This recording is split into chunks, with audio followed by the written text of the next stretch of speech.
जय गुरुजी संगत जी। गुरुजी ने कैसे एक आंटी को 7 लाख संगत लाने के लिए कहा और उनका कल्याण किया, इस सत्संग के जरिए हम सुनेंगे। जय गुरुजी। जय गुरु जी।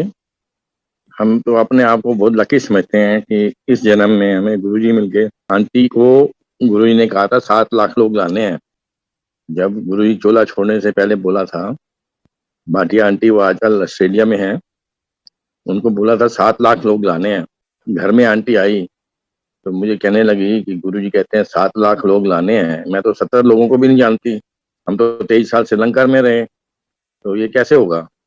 मैं कोई बात नहीं, ऐसा कर। उसको तसल्ली देने के लिए मैंने मजाक में बोला, मैं कहा 1 सरदार 1.25 लाख का होता तो 6 सरदार ले जाइए और तेरा काम हो जाएगा। तो ये तो मेरा मजाक था, लेकिन ये घर में बात हो रही थी। दूसरे दिन फिर गुरु जी के पास गए। गुरु जी ने क्या, क्यों पाटिया अंकल मजाक कर रहे थे, 6 सरदार फट जा। मजाक नहीं है, 7 लाख लोग लाने हैं एंड बस तूने सत्संग करते जाना है। उन्होंने कहा गुरु जी मुझे सत्संग करने नहीं आता। तो गुरु जी ने कहा तो खड़ी हो जाई, मुंह हिलाई, बुलवाना तो मैं है। गुरु जी ने कॉन्फिडेंस दिया। 2002 में मिले थे। ऐसा है कि आंटी की मासी की 7 लड़कियां हैं, उनमें से जो छठी नंबर की लड़की थी उसका मेजर कार एक्सीडेंट हुआ था चंडीगढ़ रोड पे। तो उनका एक लड़का और बेटी, तो सब बच गए थे। बेटी का फेस क्रश हो गया था, मतलब टेढ़ा हो गया था। एंड उस टाइम वो she was 12 years old। I think ये 1991 की बात है। तो इन्होंने काफी दिखाया, 6 महीने पीजीआई में रही, 6 महीने वो रही एम्स में, वो ठीक नहीं हो रहा था। फिर वो बहुत उदास सी रहती थी कि भी इसका क्या होगा, स्कूल जाती नहीं। फिर किसी ने गुरुजी का बताया जलंधर में, तो वो गई गुरुजी के पास। ये सारे आर्य समाजी थे, पूरी फैमिली। आंटी की फैमिली भी है, वो भी आर्य समाजी। मेरी मदर भी आर्य समाजी। आर्य समाजी जो है ना, उनको गुरुजी नास्तिक नास्तिक कहते थे, वो हमें बाद में पता चला। तो वो जब गुरुजी के पास पहुंची जलंधर में अपनी बेटी के साथ, गुरुजी ने कहा है तू नास्तिक, लेकिन तुम मेरे पास चल के आई है, इसकी मैं इसको ठीक भी करूंगा, इसको मैं डॉक्टर भी बनाऊंगा और इसकी शादी 10 साल बाद अशोका होटल में होगी। तो वो थोड़ी घबरा गई कि भाई ये कि बाबा जी कोई फेंक रहे हैं। पहले तो हम मिलिट्री में हैं और अशोका होटल तुम्हारी दूर की बात है। पहले मेरी लड़की ठीक हो, स्कूल नहीं जाती और डॉक्टर कैसे बनेगी। तो गुरुजी तक गुरुजी हैं। तो वो लड़की ठीक भी हुई और उसने फिजियोथेरेपी में एमडी भी किया एंड उसकी शादी 10 साल बाद अशोका होटल में वहाँ पे हुई। तो वहाँ पर हम गुरुजी से मिले। काफी लोग थे, इनका मेनका गांधी भी आई हुई थी। तो लोग ज्यादातर मेनका गांधी को देख रहे थे गुरुजी की जगह, क्योंकि लोगों को ये पता नहीं था कि गुरुजी कौन है। तो लोग जा रहे थे लाइन से लगा के। ये के पॉल आंटी ये लाइन लगवा रही थी और गुरुजी स्टेज पे बैठे थे। शनील का चोला पहना हुआ मुझे याद है।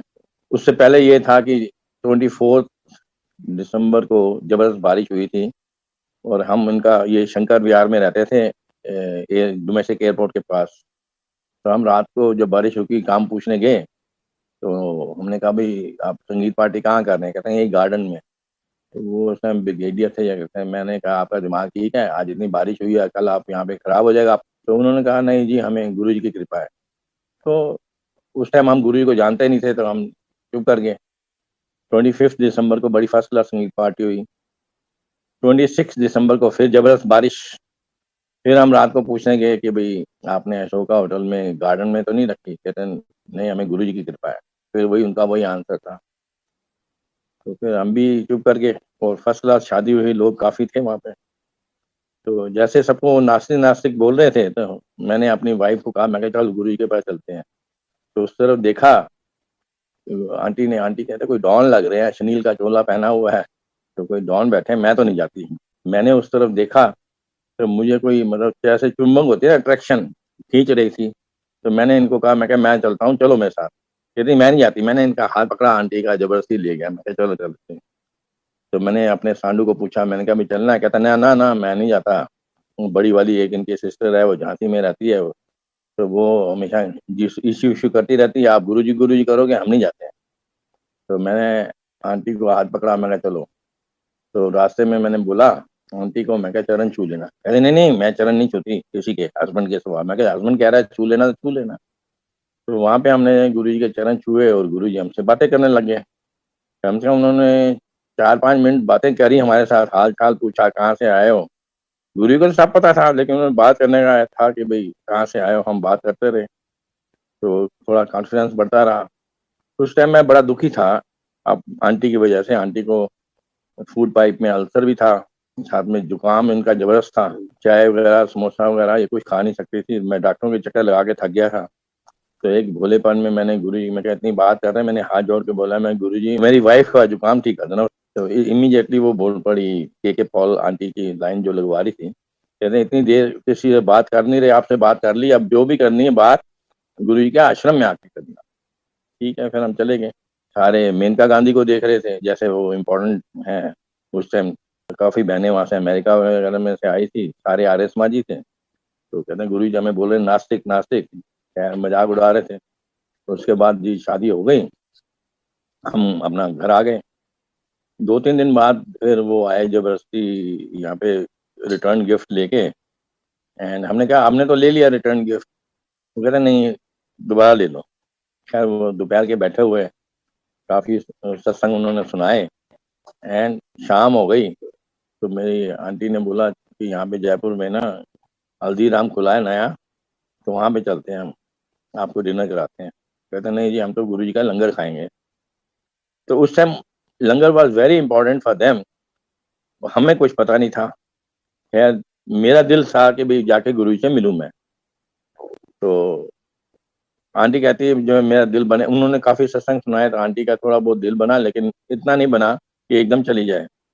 मैं कहा नहीं, अब चलते हैं। खैर उनके साथ चले गए। उनको यही इंस्ट्रक्शन थी कि इनको उठा के ले आना, गुरु जी ने कहा। खैर हम वहाँ पे पहुँच गए। गुरुजी वैसे कैबिनेट में बैठे हुए थे, हमने माथा टेका। एंड गुरुजी हमसे बात करने लगे काफ़ी, जो भी उन्होंने पर्सनल चीज़ें पूछनी थी, बताते थे, बता दी। फिर मेरे साधु साथ में खड़े थे, जो कज़िन साधु लेके गए थे, मेजर जनरल थे। उन्होंने कहा भाई इनकी बेटी डॉक्टर है। गुरुजी कहते हैं डॉक्टर नहीं, बीडीएस, बत्ती दंदन सर्वनाश। तो मतलब गुरुजी को सब पता था। मैंने काफ़ी बातें करी। फिर उसके बाद मैंने गुरुजी को बोला एक भोलेपन में, मैं कहा गुरुजी मेरी वाइफ का जुकाम ठीक कर दो। गुरुजी कहते हाँ मंगी हुई की छोटी चीज बड़ी चीज मंगी दी है। मैं कहा गुरुजी फिर ब्लेसिंग दे दो। फिर गुरुजी कहने लगे भाई वेगदा जाके के नज़ारे। उस वो दिन था, ऐसा अट्रैक्शन हुई उनके साथ। वहीं पे हम बैठ गए और चलने लगे। रोज उनका मतलब शाम होती, भागते थे हम, मैं और मेरी वाइफ। बेटी मेरी वहाँ पे बीडीएस कर रही थी पूना में, और बेटा चला गया था वहाँ पे कनाडा पढ़ाई करने के लिए। तो हम दोनों अकेले थे, तो बस नीचे हमारे पार्लर था और शोरूम था। बस जैसे ही 6 साढ़े 6 बजते थे, हम ताला तूला लगा के भागते थे गुरु जी की तरफ। रोज जाने लगे। जब वो बैठे थे गद्दी में, उनकी आंखें घूमती थी सब तरफ, सबको ब्लेस कर रहे होते। बाद में समझ आई, कुछ दिनों बाद उन्होंने कहा कि थोड़ा एडमिशन हो गया। अब हमें समझ नहीं आई कि एडमिशन का क्या मतलब है, ये कोई स्कूल है या क्या है, क्लास है। तो बाद में समझ आई एडमिशन का मतलब क्या होता है। फिर कुछ दिनों बाद उन्होंने कहा कि श्रद्धा जी पास हो गए। अब ये भी समझ नहीं आया कि अपनी श्रद्धा क्या है जो पास हो गए। फिर शब्द चलता है वहाँ पे, जब गुरु होए दयाल तो श्रद्धा पूरी है। तो समझ में आई कि गुरु दयाल हो गए। बस वो चलता रहा, लगातार चलते रहे। हम मतलब मिस नहीं कर रहे थे। थर्सडे टू संडे हमने शाम को उठ के चले जाना और गुरु जी से अपना आई टू आई कंटेक्ट रखना। ऐसे भी चलता रहा, कॉन्फिडेंस आता रहा। फिर एक दिन मतलब गुरु जी हमें वेडिंग कार्ड देते थे कि जाके शादी अटेंड करो। हमें कोई पता नहीं किसकी शादी है क्या नहीं है, ना हम जानते थे। एक बार उन्होंने दी जलंधर में कोई शादी थी, उसका कार्ड दिया कि आप चले जाना। उस समय मैं और मेरी वाइफ और बेटी घर में थी, तो हम शादी के लिए जाने को तैयार थे। यहाँ पे नानू सबरवाल है, मतलब वो भी गुरु जी के भक्त हैं, तो उसको भी कार्ड दिया कि भाई आप भाटिया अंकल के साथ चले जाना कार में, वहाँ पे जलंधर। तो वो भी आ गया। हम 4 जने चले। अब हम एक दूसरे से डिस्कस नहीं कर रहे कि कौन सी शादी में जाना है, हमने समझा सेम शादी में जाना है। गुरु जी को सब पता है।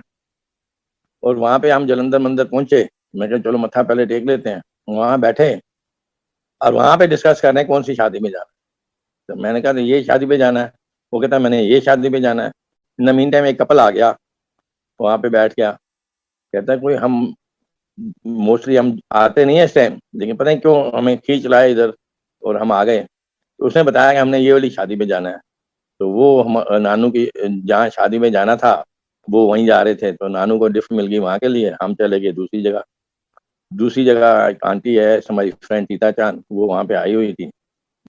अपनी बहन भी उसी जलंधर में रहती थी, तो उसके घर हम रहे, रात को शादी अटेंड करी, और सुबह इन्होंने प्रोग्राम बनाया कि हमें वहाँ पे अमृतसर जाना है, बड़े गुरुद्वारा टेम्पल देखना है।